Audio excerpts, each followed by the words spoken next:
여러분 안녕하십니까? 10월 28일 수요일 뉴스투데이입니다. 고위 공직자를 전담해서 수사하는 공수처, 언제쯤 시동을 걸 수 있을까요? 어제 국민의힘이 마침내 공수처장 후보를 추천하는 위원 2명을 선발했습니다. 법적으로는 공수처가 이보다 105일 전에 출범을 했어야 합니다. 공수처장도 아니고 공수처장 후보를 추천하는 위원회를 꾸리는 것도 힘들었는데 산 넘어 산입니다. 공수처 자체를 위헌으로 보고 있어서 공수처장 후보가 마음에 들지 않으면 거부권을 행사하겠다고 선언했습니다. 이기주 기자가 보도합니다. 국민의힘이 임정혁 변호사와 이현 변호사를 공수처장 후보 추천위원으로 공식 추천했습니다. 공수처 출범 기한을 105일이나 넘긴 뒤입니다. 앞서 민주당에선 김종철 연세대 법학전문대학원 교수와 박경준 변호사를 추천해둔 상황.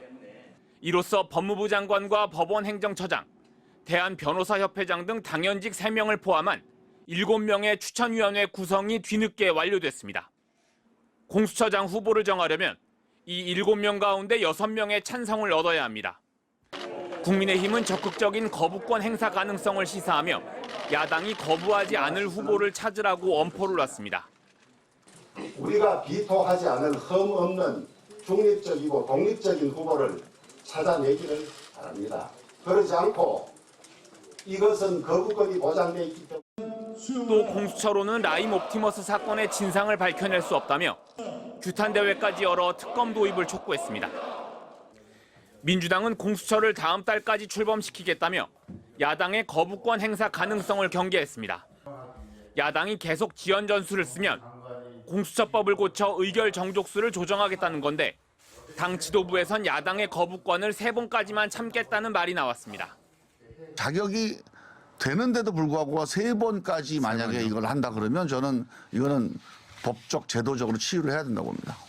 또 특검 요구에 대해서도 정쟁을 내년까지 연장하겠다는 민생 포기 선언이라며 한마디로 일축했습니다. 민주당은 공수처 활동 근거를 마련하기 위한 후속 법안 13개를 발의하며 공수처 출범에 속도를 냈습니다. MBC 뉴스 이기주입니다. 국내 프로축구 K리그의 선수가 코로나19에 확진됐습니다. 지난 8월 프로야구에 이어 축구에서도 확진자가 나온 건데요. 또 방역당국이 소규모 모임을 조심하자고 경고했었는데 서울 한 대학의 골프 모임에서 집단 감염이 일어났습니다. 특히 뒤풀이 자리가 문제였던 걸로 파악됐는데 가족의 지인까지 번져 확진자가 31명이 됐습니다. 김정인 기자입니다. K리그 2부 리그의 대전 지역 축구 선수 한 명이 코로나19 확진 판정을 받았습니다. 국내 프로축구 선수로는 첫 사례입니다. 방역당국은 구단 선수와 코치진, 임직원 등을 선별해 검사를 진행할 예정입니다. 이에 따라 한국프로축구연맹은 역학조사 결과를 보고 대전의 추후 경기 일정을 논의하기로 했습니다.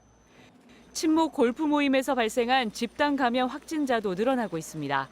지난 17일 성균관대 비하기 과정 수강생 80명이 경기도 용인의 한 골프장에서 모임을 가졌는데 참석자 중 16명이 확진 판정을 받았습니다.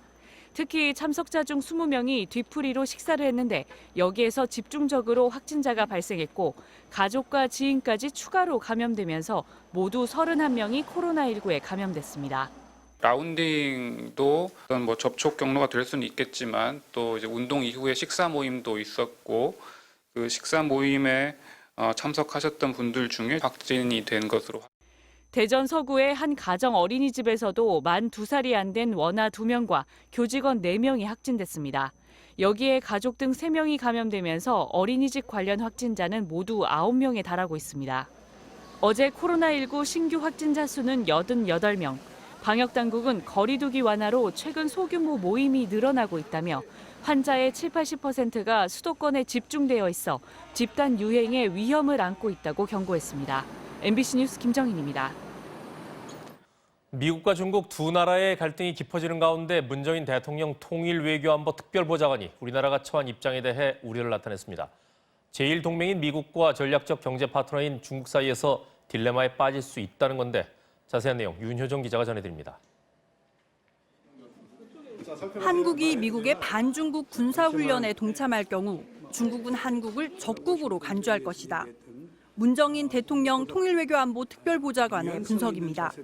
싱크탱크인 한국동아시아재단과 미국의 애틀랜틱 카운슬이 공동 주최한 화상세미나 연설에서 문 특보는 미국이 우리에게 반중 군사동맹에 가입하라고 강요한다면 한국은 딜레마에 빠지게 될 것이라며 이 같은 우려를 나타냈습니다.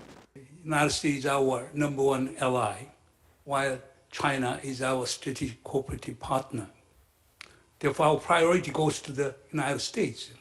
But in doing that, we have some concerns. 미국 고위 당국자들은 최근 반중전선 구축을 목표로 현재 일본과 인도, 호주와의 4개국 협의체를 확대해 한국 등 주변국의 동참을 이끌어내는 방안을 제시하고 있습니다. 문 특보는 이런 미국의 구상에 한국이 동참하는 것에 대해 부정적 입장을 나타낸 것으로 풀이됩니다. 이런 가운데 미국과 인도는 현지 시간 27일 인도 뉴델리에서 외교 국방장관 회의를 열고 중국 견제를 위한 군사협력을 더욱 강화했습니다. 미국 대선을 코앞에 두고도 이 회의를 위해 마이크 폼페이오 국무장관과 마크 에스퍼 국방장관 등 주요 강요 2명이 인도까지 건너갔습니다. 이를 두고 전문가들은 트럼프 정부가 선거 막판까지 중국의 위험성을 부각하며 지지층을 집결하려는 의도를 드러냈다고 분석했습니다. MBC 뉴스 윤유정입니다. 어젯밤 11시 반쯤 서울 중구 명동예술극장에서 불이 나 직원들이 긴급 대피했습니다. 다행히 인명피해는 없었습니다. 소방당국은 인력 100여 명을 투입했고 불은 4층 천장과 벽체 일부를 태우고 1시간 10분 만에 꺼졌습니다.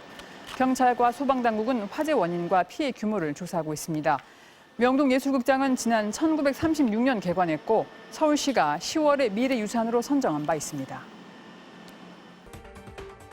한 소년이 종이박스 위에 노트북을 올려놓고 무언가 열중하는 모습인데요. 맨 바닥에 앉아있는 게 너무 힘들었는지 이번에는 누워서 노트북을 펼쳐보고 있습니다.